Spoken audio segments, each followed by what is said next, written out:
Bonjour Frédéric, et évidemment la revue de presse est entièrement consacrée à l'Espagne, à Barcelone, aux attentats, au terrorisme, malheureusement, c'est ça l'actu. Bien sûr, c'est l'Espagne qui occupe la plupart des couvertures de la presse. Les journaux parlent surtout de la première des deux attaques, celle de Barcelone, puisque la deuxième, celle de Cambrils, a eu lieu vers 2 h du matin, donc après le bouclage des journaux. Vous voyez les titres, Barcelone frappée en plein cœur, écrit le Figaro, les touristes à nouveau cible du terrorisme, écrit le Parisien aujourd'hui en France, Barcelone sous le choc, Barcelone ensanglantée, terreur sur les Ramblas, disent d'autres journaux. Vous allez voir respectivement, les voici, Les Échos, l'Humanité et Libération. Alors de toute façon, qu'il s'agisse de Barcelone ou bien du deuxième attentat, celui de Cambrils, la réflexion est la même. Que se passe-t-il, que peuvent bien avoir dans la tête les jeunes imbéciles criminels qui décident de tuer ainsi autant de personnes absolument innocentes? Vous voyez, la radicalisation n'épargne pas l'Espagne, rappelle le Parisien en bas. La Catalogne est un foyer de la mouvance djihadiste, écrit le Figaro en haut à droite. Hélas, on peut dire à peu près la même chose de la région de Nice, de celle de Londres ou de celle de Berlin, où de pareils attentats ont eu lieu dans le passé. L'Occident tout entier est visé pour son mode de vie trop libre aux yeux des islamistes. Déjà au printemps dernier, des suspects avaient été arrêtés en Espagne parce qu'ils seraient en relation avec des terroristes de Belgique, explique par exemple le Figaro, donc c'est vraiment pan-européen.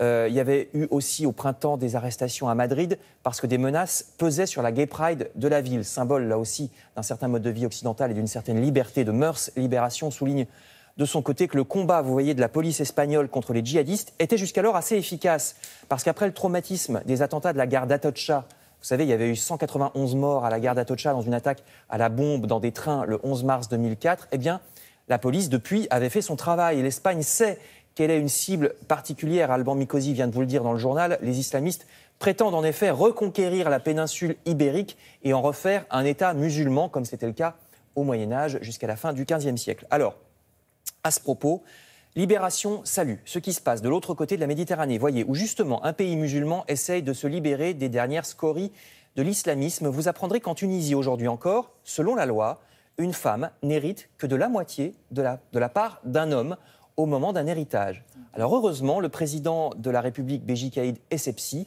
appelle à supprimer cette coutume d'origine religieuse afin qu'une femme puisse hériter de la même manière qu'un homme. Le président tunisien veut aussi autoriser les femmes musulmanes à épouser un non-musulman, ce qui aujourd'hui est interdit par une circulaire. Ça serait une vraie liberté. Voilà, il est isolé, le président Essebsi. Il se heurte à de nombreuses résistances dans ce combat pour l'égalité entre hommes et femmes. Heureusement, il y a une nouveauté, c'est que le mufti de Tunisie, c'est-à-dire le chef religieux, jusque-là était opposé à cette égalité et vient de changer d'avis.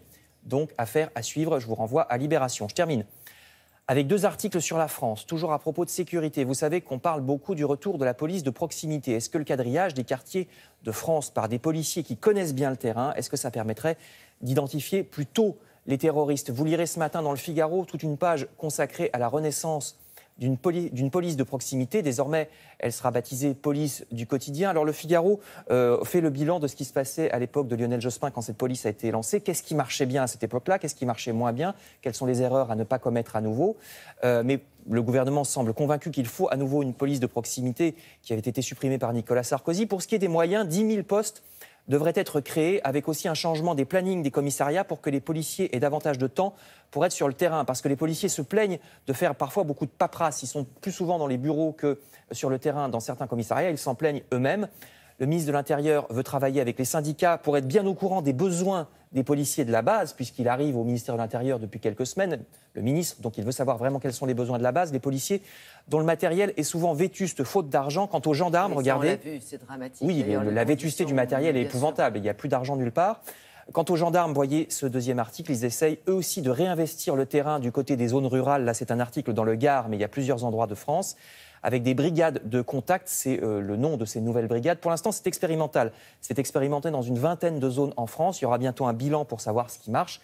Là aussi, en tout cas, les riverains dans le Gard disent qu'ils sont très contents de voir la gendarmerie en uniforme plus présente. Il ne faut pas non plus exagérer et se plaindre de tout et n'importe quoi, disent les gendarmes, parce qu'il y a des gens qui se plaignent tout le temps et ça amène à nouveau à faire de la paperasse. Mais en tout cas, cette présence sur le terrain semble appréciée à la fois des gendarmes et des riverains. Et forcément, la tragique actualité en Espagne va réactiver le débat. Oui, pour détecter, qui déjà parce n'était que pas clos. On ne peut pas faire grand-chose contre un camion, mais détecter en tout cas en amont le terrorisme. Peut-être que la police de proximité peut aussi servir à ça.